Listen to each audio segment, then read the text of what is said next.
Hello, geometry people. Hello from school. It's Friday morning, we're in school. I'm using a smartboard. One thing I like about the smartboard, I can make the shapes look a lot better than I can drawing them by hand at home. So, today's topic is central angles. And what a central angle is, it's an angle from the center of a polygon to each vertex.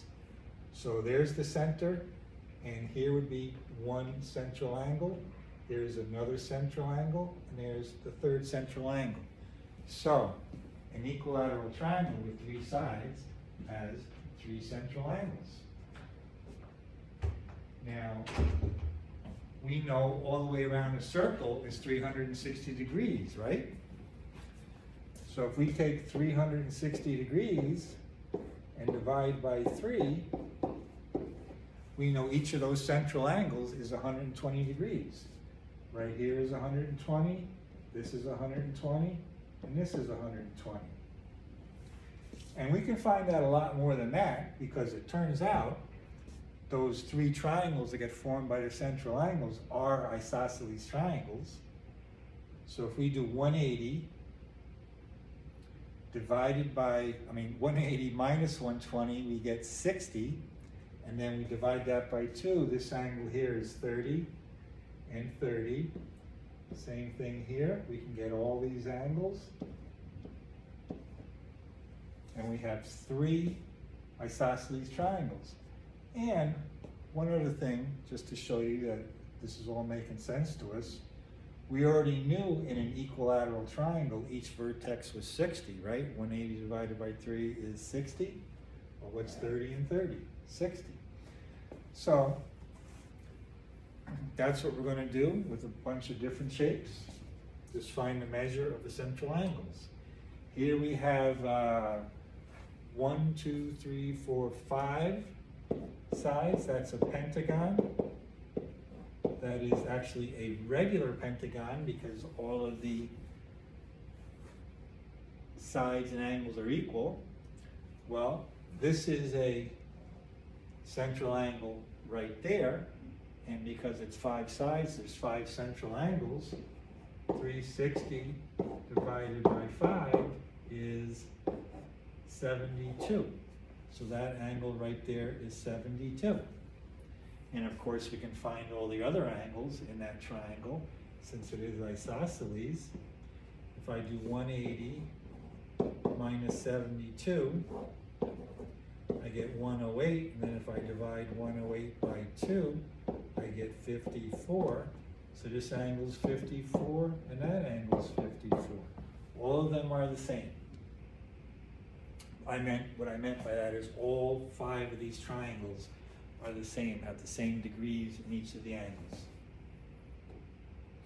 So all we're really doing here is using the fact that all the way around is 360 degrees, and this 1, 2, 3, 4, 5, 6, 7-sided figure, a 7-sided figure is a septagon.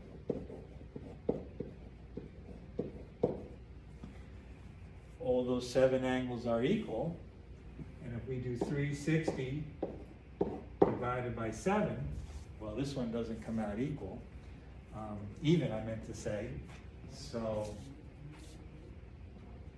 360 divided by 7 is 52 point something, and I don't have my calculator handy because it's on my phone and I'm filming right now, and I left my iPad at home. That's the other thing I use for a calculator, and I'm at school.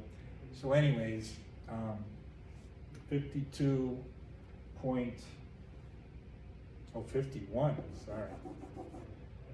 7 goes into 35, 36, 5 times with 1 left over.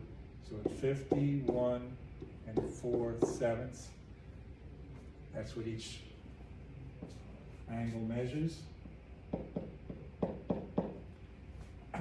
By the way, that's one of the reasons we don't do a septagon a lot, is because none of the angles come out even because of the 7 sides.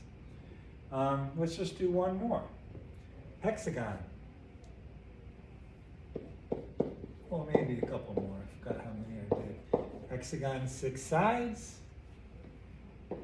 360 divided by 6 is 60.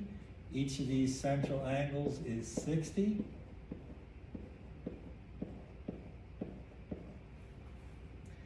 And since this is isosceles triangle, if we do 180 minus 60, we get 120 divided by 2, we get 60 and 60. Oh, that's actually an equilateral triangle. A hexagon is made up of 6 equilateral triangles. And I do have one more, that is the octagon, also known as a stop sign. That's the shape of a stop sign without all those central angles drawn. All the way around is 360 divided by 8. 360 divided by 8 is 45. Each of these central angles is 45 degrees. Okay, so the topic was central angles. If a polygon has 10 sides, it has 10 central angles. If a polygon has 12 sides, it has 12 central angles. And since all the way around is 360, you just divide by how many sides or how many central angles, and you get the measure of each central angle. Okay, let's see how that turns out.